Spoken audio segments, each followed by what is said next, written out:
This is the Side Hustle Show with Nick Loper, episode 62, Lifestyle Business Ideas, and Can You Really Build a Business in a Weekend?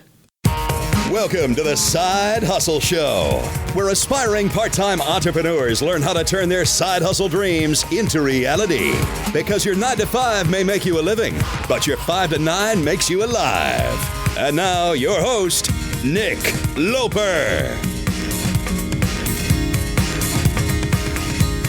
Hey everybody, Nick Loper here. Welcome to the Side Hustle Show. This is episode 62, Lifestyle Business Ideas, and Can You Really Build a Business in a Weekend? My guest is Jesse Krieger, who I actually initially connected with through Haro, helpareporter.com. I submitted a query for how people have found their business coach and why they ended up hiring them. Jesse submitted a response, and we kind of compiled the results into a comprehensive blog post on the topic, which I'll link to. Ran a couple months ago. I'll link to it in the show notes at sidehustlenation.com/episode 62. And so I ended up doing a little more research on Jesse, found out that he's written a book on lifestyle entrepreneurship. He's a world traveler. He's got a ton of cool side projects going on. So I asked him to come on the show, share some of his wisdom with us. Now, on this call, you'll hear us kind of spitballing and brainstorming some different business ideas back and forth. And here's where I make the mistake of trying to think off the cuff and host a show at the same time. So you can physically hear the gears turning, but hopefully this conversation sparks some ideas in your brain as well. It definitely did for me. A couple things to be on the lookout for. First is Jesse's explanation of the concept of value density, which I thought was a pretty cool idea. And then the somewhat tough love he offers up for those aspiring entrepreneurs who don't want to invest in their business and in themselves. All right, guys, I'll see you on the other side. Cheers. Hey, Jesse, welcome to the Side Hustle Show. Hey, Nick, great to be here. Thanks for having me. Jesse is the best-selling author of Lifestyle Entrepreneur, Live Your Dreams, Ignite Your Passions, and Run Your Business from anywhere in the world. And he's the creator of the Business in a Weekend Bootcamp. So, Jesse, let's start off. Tell me about the life of the lifestyle entrepreneur. Actually, let me tell a quick story, because I was at this conference and some guy was doing business reviews or website. It was like a panel discussion or something. Some guy presents his idea, and the guy really was talking down to him. He's like, well, that's great if all you want is a lifestyle business. And that was the first time I'd ever heard the term in a negative context, because I feel like that's always the dream. Like, if I've got something that can support me and my family and give me the freedom to do what I want to do, that's the dream, right? So it was weird that he thought that was a lower form of entrepreneurship. Well, I think it is from a VC or a venture capital perspective. They don't want somebody who just wants a lifestyle business. They want someone who's going to build the next Google if they're putting, tons of money into their their company. But it is certainly a different approach than lifestyle entrepreneurship. Definitely, I'll give it that. So what's a day in the life for you? Well, I'll give you I'll pick a day from sometime over the last month here. I woke up in Shanghai at 5:30 in the morning due to reverse jet lag. Look out across the amazing skyline and then stretch and go take a jog along the waterfront as the sun comes up and people are doing Tai Chi and flying kites. Go back, eat some breakfast in the club lounge at the Hyatt, and then do maybe some more exercise, but then work for a few hours. I think at that time I was recording the audiobook for Lifestyle Entrepreneur. Okay. And then so do a little bit of work, maybe 3-4 hours over the day. Go out, meet up with some friends, maybe check out a temple or a cool location in the city, and wind up grabbing a dinner at a local spot that one of my local friends showed me, and hitting the town for a couple drinks afterward. Yeah, it sounds awesome. But so how do you, what was the work you had to put in to get to that point? Well, in one form or another, I've never really had a normal job. So I've always had 2 or 3 entrepreneurial projects going on. Over the last half decade, I've definitely been involved in China in many different ways, in one form or another. So it's hard to answer that question without, tracing back to the origin story. Man, so that's awesome to like had the hustle to never have to really get a real job. I think that's pretty cool. But for most of the listeners here, who probably are in a 9 to 5 currently, and trying to figure out how do I get out, or how can I make some money on the side to maybe start living this lifestyle entrepreneur life. And so one of the common questions that I get is, hey, I want to start a business because that's what, that seems to be the path to freedom, but I don't have any good ideas. Like what do you say to people in that situation?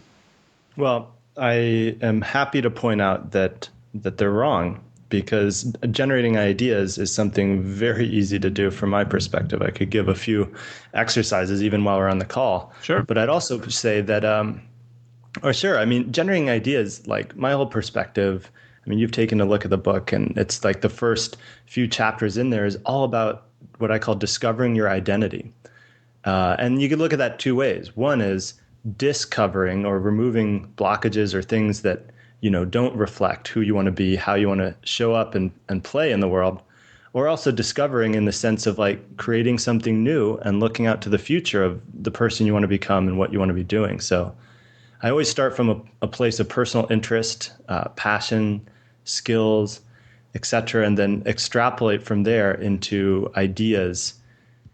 The way I look at it is, for any interest you have, let's say cycling, for example, I love to go on road bike rides, is start to look at the economy of products and services that have grown up around it.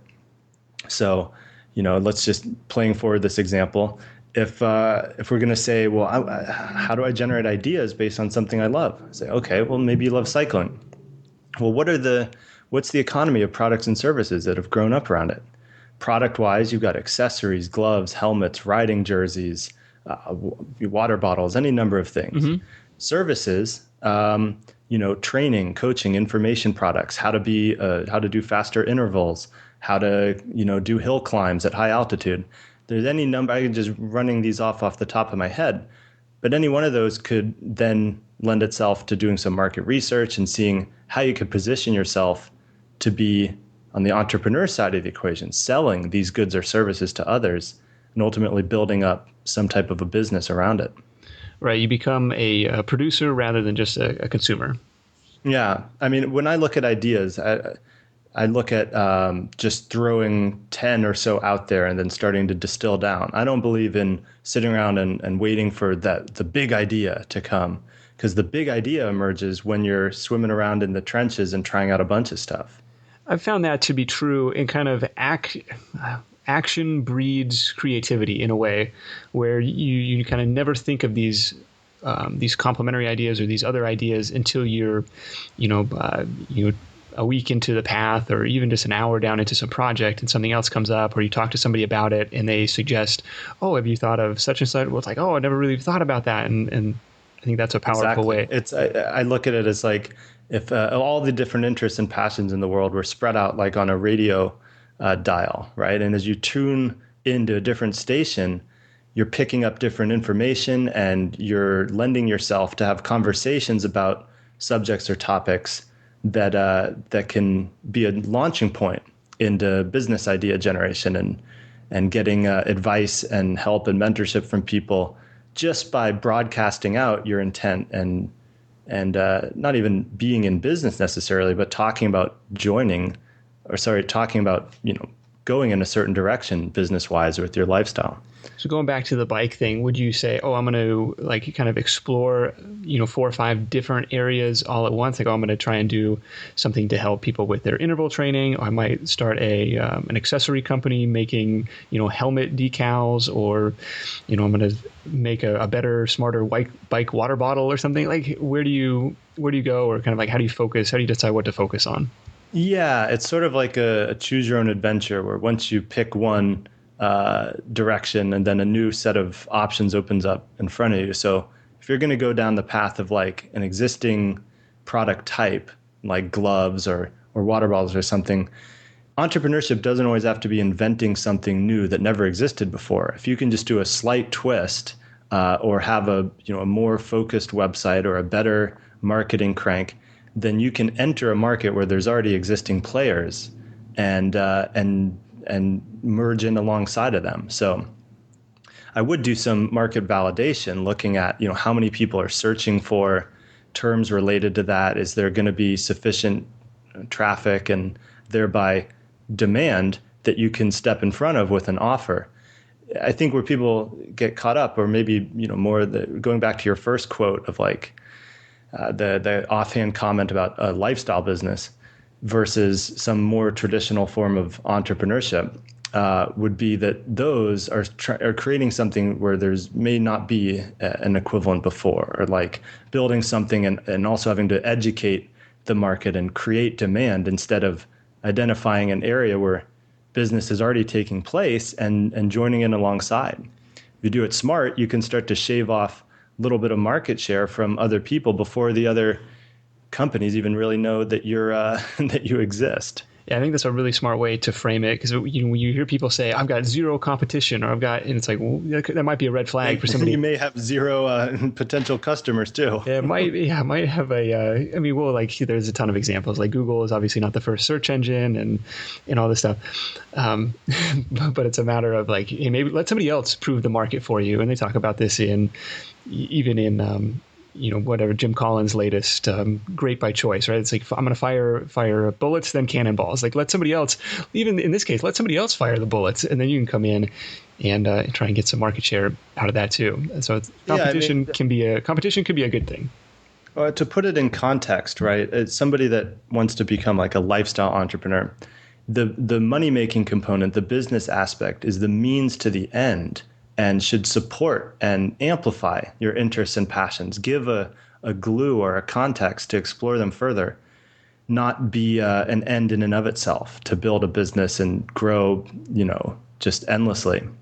So to that extent, entering a market where there's already some proven transactional activity taking place and giving your own twist, being a value-adding participant in the market, can start to generate the income so you can do the things you want lifestyle-wise, travel-wise, et cetera. And then structuring the business so it can be run from anywhere is another component to that. Yeah, no, I really like that idea for validation, as a way to quickly validate those ideas. But it's tough still to get discouraged. Like if you have like this great idea, and I'll give the example, we were chatting with a friend, a colleague over dinner a couple months ago. We came up with this idea, like we're going to be like the outsource service provider for photographers. We're going to do like all of their editing for them. It's going to be fantastic. Why hasn't anybody else thought of this? Get home from dinner, fire up the computer, and find out there's like a dozen people like already doing this, some really established companies. And it's like, it's super discouraging to see that. But on the other hand, like if I was thinking more positively, or if I, cared more about this market or whatever, it could be like, okay, this is actually a really good thing, because they're obviously surviving and thriving, and they've got customers, and there's plenty of other photographers in the sea that I could go out and capture. I believe it is a good thing. Somebody else or a number of people have shown you that there is a viable market for that idea. Right. That's I guess that's my approach to it. Do you go in and I guess the tendency might be to go in and try and undercut people on price, which I think is probably a risky endeavor, because somebody's always going to be the cheaper player. No, I don't want to get into price competition with people. I don't think that's a really good strategy, because one, you attract customers that are bargain hunters, and they tend to have much bigger customer service requirements, to put it nicely. If somebody's just looking for the absolute cheapest price, then you're probably going to get a headache and thin margins out of it as well. Instead, I'd recommend looking at how you can like differentiate and add value, maybe create something 10 or 15% new on top of an existing proven idea that has, a market that exists around it. Okay. And that can be, if you notice that nobody's offering free shipping, then maybe you can be the company that offers free shipping. Then on the back end, you just adjust your pricing and everything so that you're not losing money on every sale, but that you can position yourself in the market as the guys that offer free shipping. Okay. That's just one example, but you could rattle off quite a few more as well. Okay. So it's like, instead of just another, a fancily designed bike helmet, this is the bike helmet that integrates, the NFL's anti-concussion technology or something. I don't know. Right. Or, maybe the only bike helmet that has built-in Camelback straw support. So you're never dehydrated on your century mile rides. That's probably a little easier to build than mine. Yeah, right. It's like an existing product and then you do a slight modification. Yeah. Or that's on the product. The marketing can be the differentiation too if the product's identical. Right. So right there, we went from saying, well, what do people do if they say they don't have an idea? I think we just talked about like 10 different ideas, which I hope reinforces my philosophy that idea generation tends to be the easiest part of entrepreneurship. But having the strategies and the will to execute on it and the humility to ask for help and learn what you need to know along the way becomes the real journey. Definitely. Ideas are cheap. The execution is what counts. Yeah. But if you get the skill set down, the entrepreneurial skill set, then you can start to see with any idea that you pick out, like we've just pulled a few out of thin air, how those would apply and start to get an idea, looking forward with that skill set. And once you've gone through the process once or twice, it goes from being a really foggy and not clear view and what do I do next as an entrepreneur to saying, oh, I see, I'd do this, this, and this. And then at this point I'd try one thing or the other. And it's very exciting in my opinion and experience to spend time thinking about these things strategically and acting on them for my own business ideas or that of clients. Well, that's a good transition into kind of like the execution phase. Like, so after I've come up with this idea, what would you say is like the first step towards making that a reality, taking the first step to making that a viable side hustle? Well, I'm a huge fan of using talent platforms such as elance.com, where, if anybody's listening is not familiar, you can hire and manage people that do pretty much anything from graphic design to web development to sales copywriting, even to accounting. Mm-hmm. So I have a pretty linear process of doing like a logo and brand design, starting to get the look and feel for what your new company could be by starting with a logo that sort of embodies it, and then using that to do a subsequent project where you get homepage and inner page designs done. And then a third step is getting a developer to put it all together and make it work and install it on a server. So the process of going from just an idea to getting an actual brand and an identity around it, to getting a website, at least a mock-up, and then ultimately having something that's live and functional, sort of a 3-step process. And especially for people that are in a job currently, like I like to say that if you can spend 1 to 2 hours a day, 3 to 4 times per week doing the right things, you can make steady, consistent progress towards launching a business of your own. So it doesn't need to be an all-in, like, am I going to quit my job and become a full-time entrepreneur when you've just come up with an idea? Rather, you can actually build and deploy and even start to grow a business on your side time until you get to a point where there's the real decision of, wow, if I want to scale this thing up more, there's not enough hours in the day, so maybe I should quit my job and double down on something. But that threshold is a little bit later than a lot of people expect from my experience.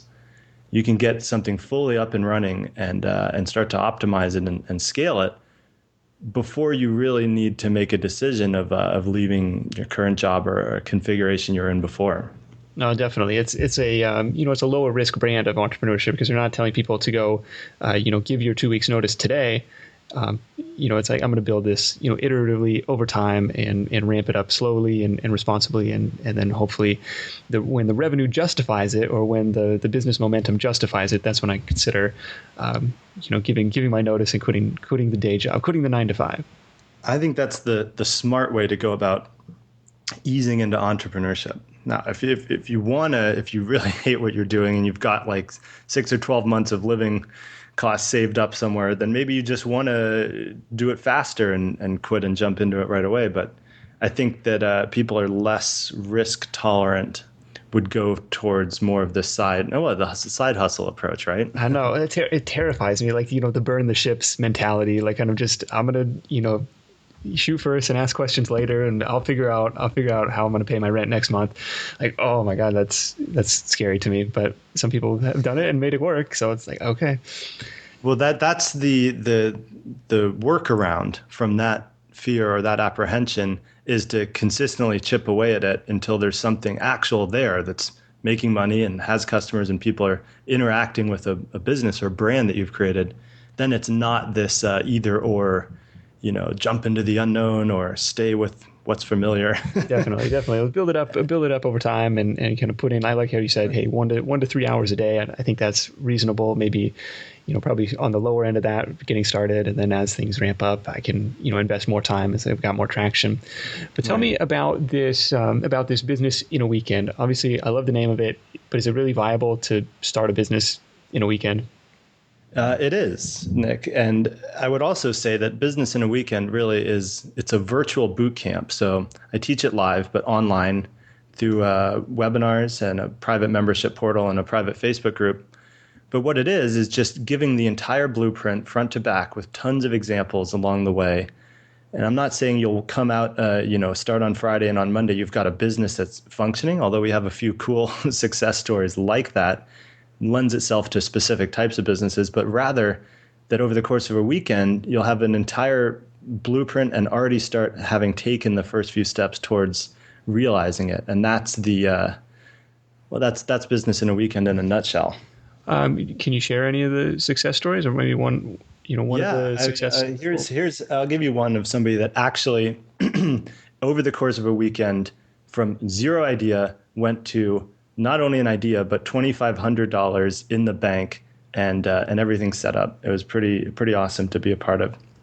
So a buddy of mine, I'll call him Dave, or his name is Dave, so I will call him Dave. Okay. So here's a quick outline of what he was up to. He did coaching, executive coaching, and he wanted to do something that broke this one-to-one tie of hours spent and dollars earned. Okay. So he's like, okay, well, we were throwing ideas around, why don't you do a conference or a convention or seminar, invite a bunch of people, and then, you make more money and you're able to teach and talk about the same thing, but to a larger audience. So from Friday afternoon, came up with a name for it, put up an Eventbrite page, got a soft reservation for a place to hold the event, mailed out to 60 or 70 people that he knew close, and then got a list of 700 people that would be potential attendees and mailed out a separate letter to them. Ultimately, by Saturday evening, we were in discussions with people that were considering attending, and by Sunday evening, people had signed up to the tune of $2,500 for an event that wasn't even fully mapped out, but rather people bought into the idea and the rough outline of what was going to happen and who they could meet there and what they could do. And so that was actually what a business in a weekend in the truest sense. Yeah, that's a pretty awesome side hustle with no startup cost either. Right. Or unless did he buy the list? There was hustle, but there wasn't startup cost. Wow. Yeah, a lot of people come to me, I want to start a blog about such and such. It's I don't know, a blog is not going to be a business in a weekend, but something like this definitely could be. Well, you could get a good-looking blog together in a weekend, but it's not going to be making you a ton of money out of the gate. Right. That's what I mean. The caveat. Definitely. So what's your businesses aside from the running the boot camp and doing the book thing? Yeah, I've got I have a few. So I have my core business and then a few side hustles. Okay, I love it.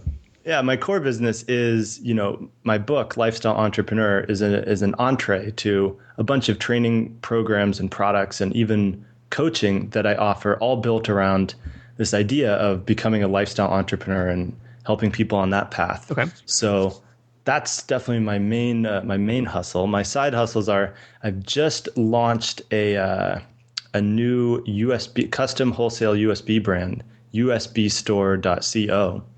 And we actually just turned it live yesterday. So okay. There's still a few bugs. If anyone's listening and checks it out, don't blame me because we'll fix them in just a moment. But that's a great business, wholesale custom USB drives. And then another one is I'm really passionate about books and publishing. So I'm in the process of rolling out a publishing company and have my first co-authors.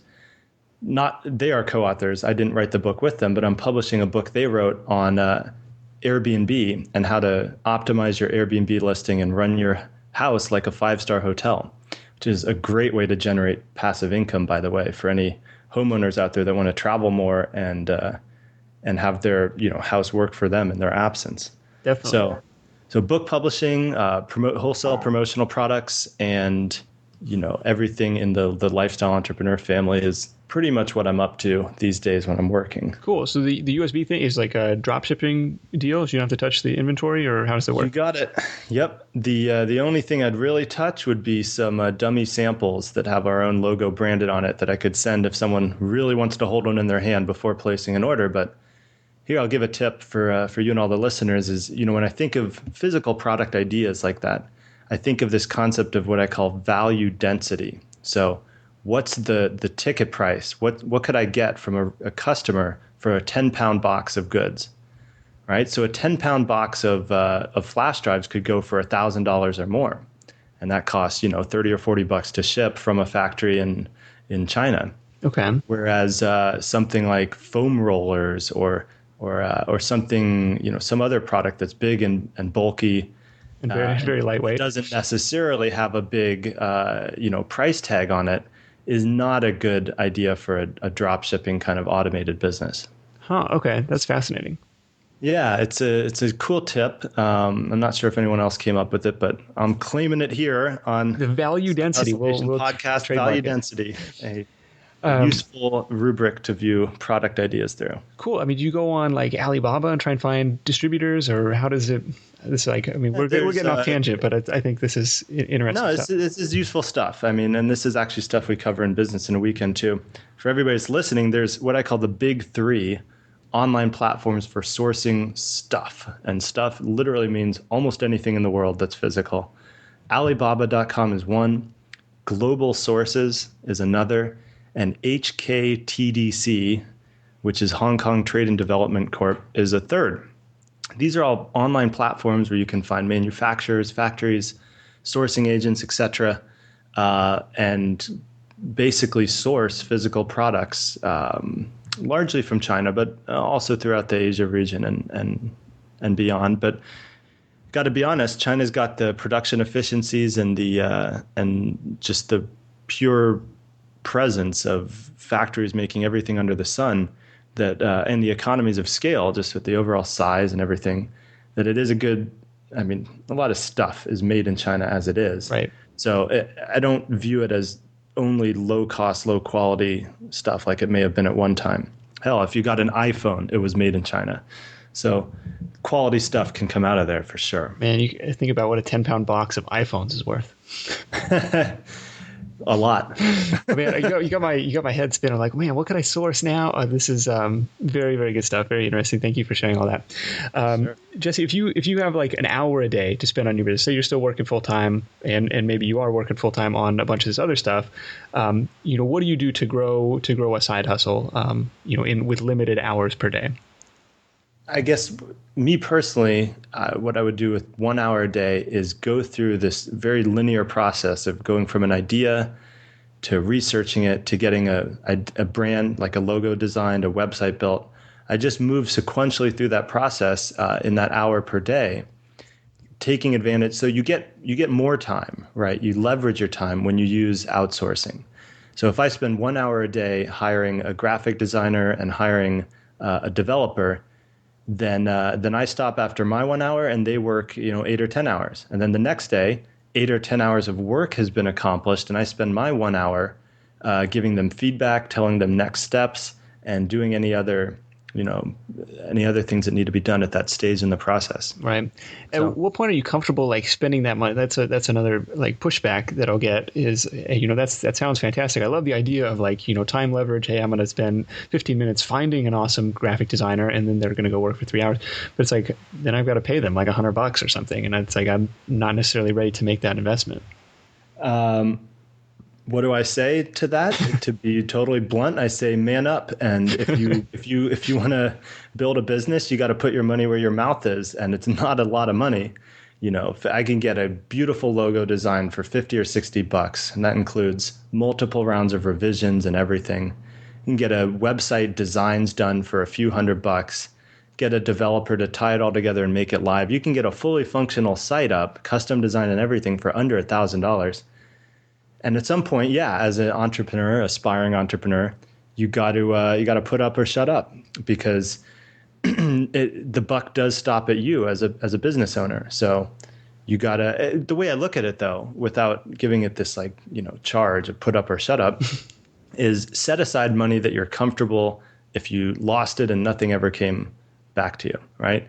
Set aside whatever $500 kitty and say, I'm going to play with this and try and get an idea going and underway.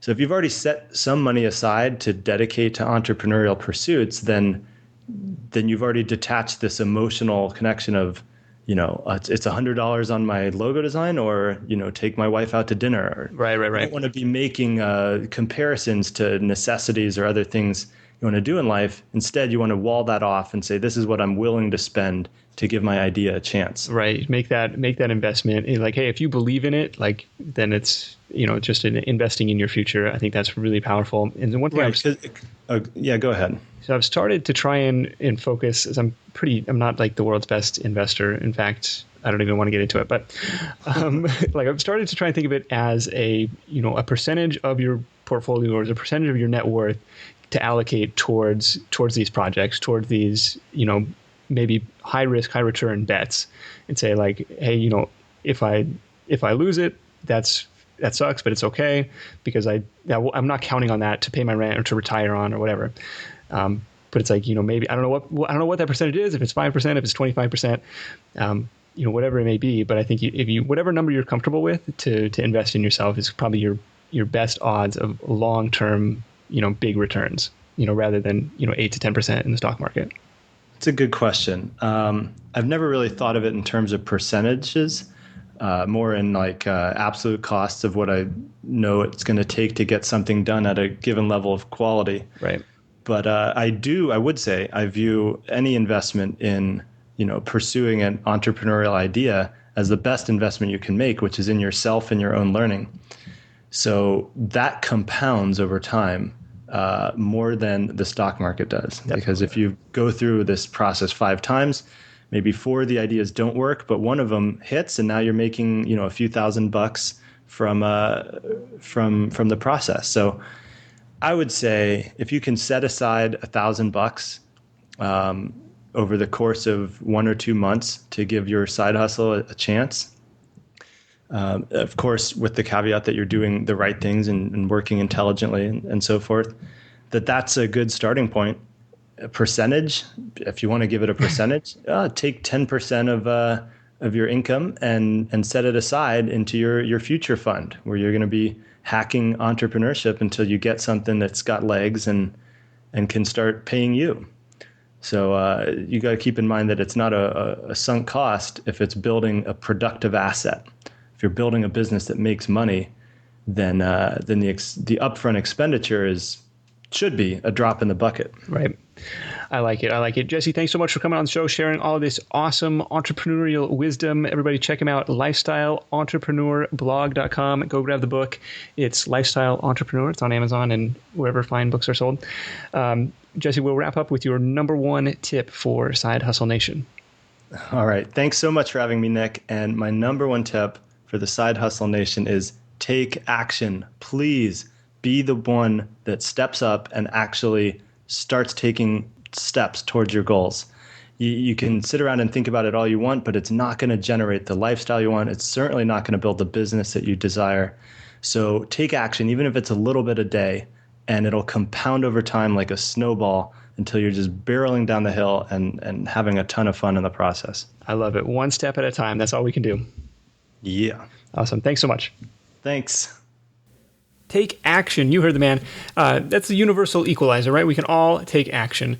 So where do you start? Here's a couple ideas, right? I got to close the episode with a call to action. As a thank you for listening all the way to the end, I'm giving away a free copy of Jesse's book, Lifestyle Entrepreneur, to 1 lucky listener. All you have to do to win is head over to the show notes at sidehustlenation.com/episode 62 and leave a comment with your biggest takeaway from the episode. Again, for a chance to win a free copy of Jesse's book, head over to the show notes at sidehustlenation.com/episode 62 and tell me what your biggest takeaway from our conversation was. Also, if you don't win, you can go to Business in a Weekend. Even if you do, you can go to businessinaweekend.co to get the first 3 chapters of the book for free. Anyways, that's it for the show. Thank you so much for listening. Until next time, you know what to do. Go out there, make something happen, and I'll see you next week for another exciting edition of The Side Hustle Show. Thanks for listening to The Side Hustle Show at www.sidehustlenation.com.